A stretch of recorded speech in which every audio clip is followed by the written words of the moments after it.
So the Lions win 44-30, and what a win for the Lions. Really, this is one of those games where it kind of makes you wonder why they're not playing like this more consistently.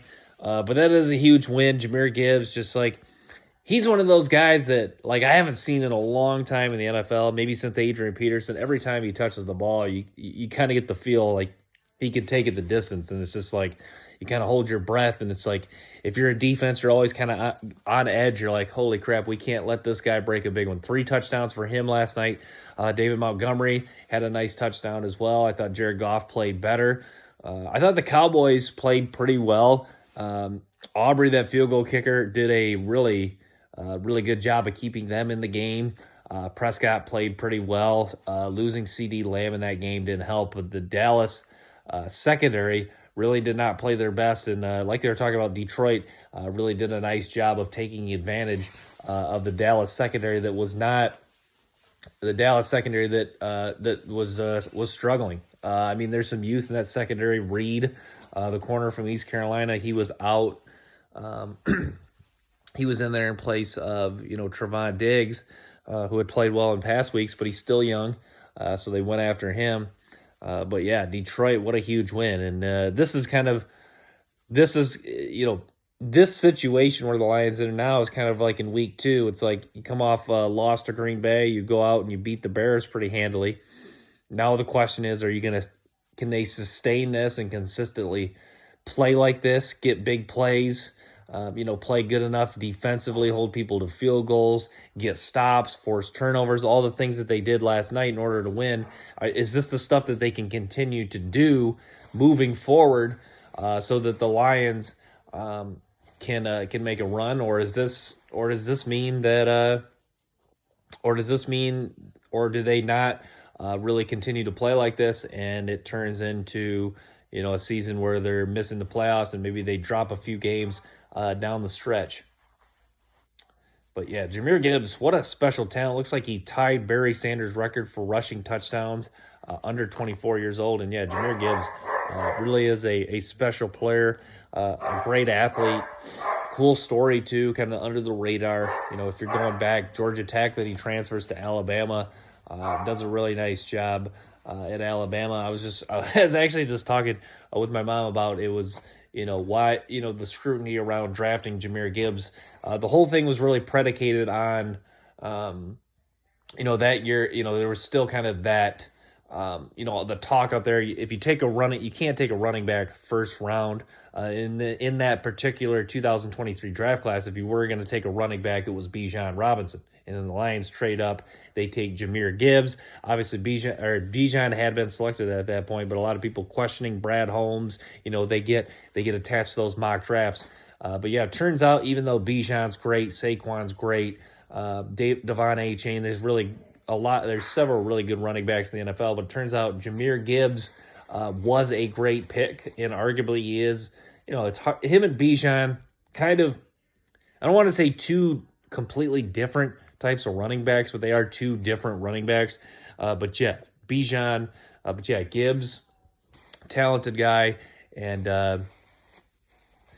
Gibbs, a talented guy, explosive guy, and it seems like when he does have a game like this, when he has a big night like this, it seems like the Lions just really click offensively, and you see them put up, high 30s, 40s, 50s points, and it turns in that was huge. And yeah, Dan Campbell looked like he's still getting frustrated, but did a little bit better job of not being overly aggressive on 4th down. I know they had some it was a lot more 4th and longs last night, but yeah, I think it was a nice job of they did a really nice.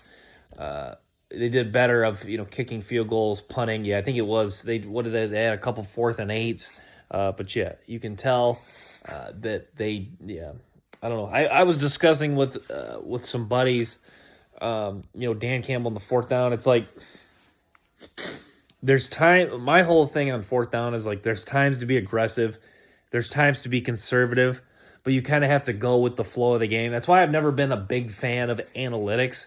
It's because analytics doesn't account. Each game has a different type of flow. Like the Eagles-Lions game, that was a lower scoring, points were at a premium type of game. So that means that you don't really need to be overly aggressive on fourth down. You can, you can punt, you can get away some field goals, you can trust your defense.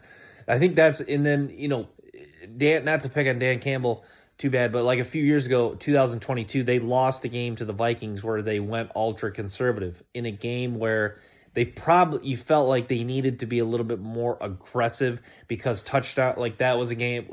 I think when they blow like a 34-20 lead, it was like a 34-17 lead. They blew like a 14, 17-point lead.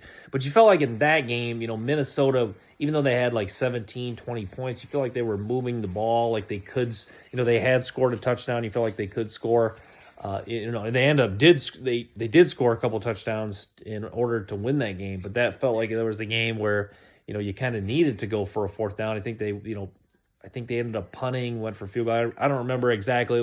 That game was like, yeah, I think about exactly 3 years ago, a little over 3 years ago at this point. But yeah, the point, Dan Campbell, he needs to, at least that's my opinion. I know some coaches and people are married to analytics and fourth down, when to go for it. But at least in my opinion, I think Dan Campbell should start, be like, I guess he's made being the aggressive guy his identity, which is fine. But if you're going to be that guy, you still have to kind of read the flow of the game and maybe still be conservative at times. Like you can't, like the Green Bay or which game was it recently? The Green Bay game where it was out of control recently, because it's like, seven.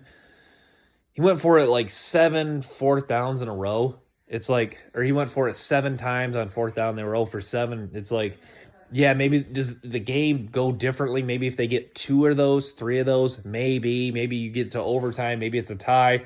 Maybe you do win. But it's like it's like the Green Bay game felt like, it was, I don't know. I don't know. The flow of that game was interesting. That felt like you needed touchdowns. It felt like teams, but to me, that felt like you needed some aggressiveness, but you needed, I guess the bottom line is they probably should have punted. They probably should have kicked a field goal. But I don't know. Dan Campbell, I think he'll figure it out.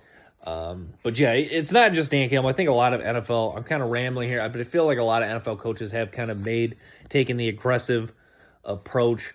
But yeah, that's been my criticism of NFL, not just Dan Campbell, but NFL coaches. It's like there's time to be aggressive, there's times to be conservative. You just kind of have to read the flow of the game, because like they don't do it as much anymore. But it was a couple years ago. It's like they'd always pop up the analytics. Analytics say go for it here. The analytics say don't go for it here. It's like, okay, that's. I think there is value in analytics, but I'll reiterate again that I'm just not the biggest fan of it, because you can't account for the flow of the game.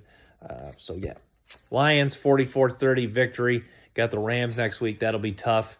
But yeah, you feel like this game was huge for both teams, because you feel like the momentum of this win could propel you to get some wins moving forward, even if the Lions don't win out, because the probability of making the playoffs plummet. But yeah, even if the Lions don't win out, you feel like they got a really good chance. You got a really good chance of, or not say you still got a chance of making it, just because the momentum of this win will give you confidence, even against the Rams, even against some of the, the Bears, Vikings, even against some of the, the tougher opponents that they have down the stretch here. So yeah, Lions win 44-30, move to 8-5 on the season.